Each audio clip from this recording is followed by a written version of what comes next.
Good morning, good afternoon, good evening, whatever time it is, wherever you are, it is right now. You are right here. My name is Manuel, and it's my pleasure to welcome you.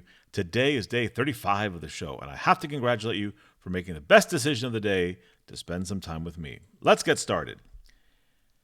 I am going to be a little repetitive because consistency matters to me, and so it's important that I repeat this once again, though I've said it many times now in our daily talks. I believe in dissent. I believe in free speech without reservation. I don't want a one party country. I don't want a rubber stamp Congress. And I don't want a political monoculture where everybody nods and claps like trained seals. Debate is healthy. Opposition is necessary.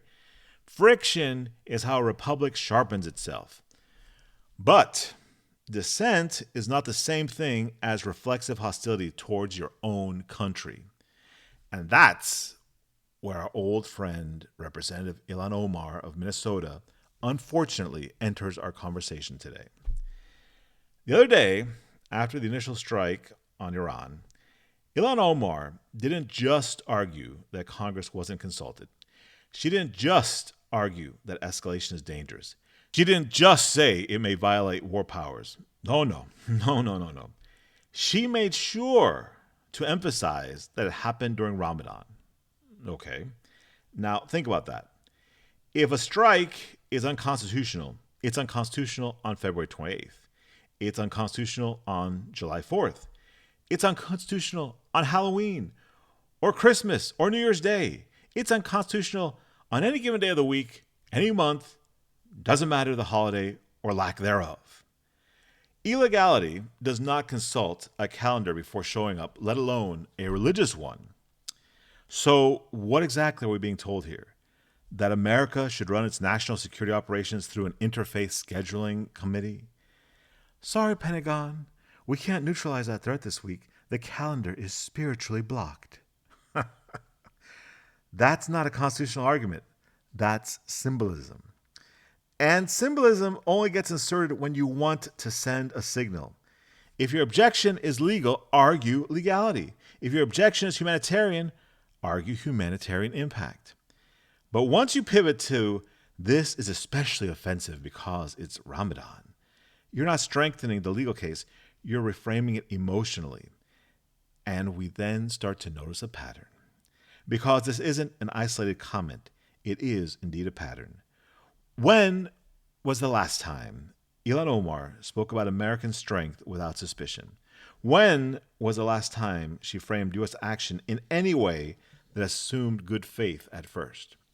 It's always America as the problem, as far as she's concerned. And at some point, the American people are allowed to say, this isn't ordinary opposition. This is something deeper. In fact, I'd say we're past that point. I said the other day, and I'll say it again, this country is better than what she and like-minded Democrats like Rashida Tlaib deserve. There was a time, not that long ago, when Democrats and Republicans disagreed fiercely, but were still obviously anchored in a shared American identity. You could fight about trade policy. You could argue about military intervention. You could debate about tax cuts. But it was hard to argue that the Democratic Party itself projected contempt for the United States. That was once upon a time. Now, the undertone is impossible to ignore. And here's the irony. The same people who lecture us endlessly about dangerous rhetoric seem perfectly comfortable suggesting that America acting in its own defense is morally suspect, especially if it offends the sensibilities of our enemies. Iran is not a neutral country. Iran funds proxies. Iran arms militias. Iran has partnered with Russia in Ukraine.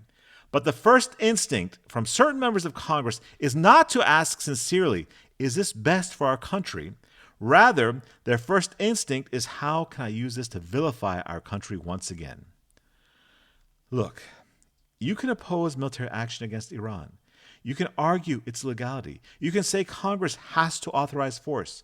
That's normal dissent.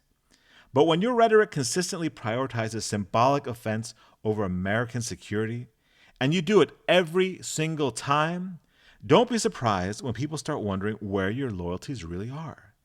That's not a desire on my part to silence dissent. That's me, a fellow citizen, evaluating leadership.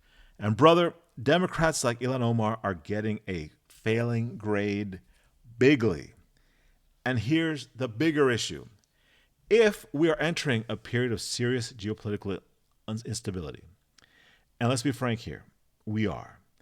The American people need to know whether their representatives default to defending American interests first or default to criticizing America first, because those are not the same instinct.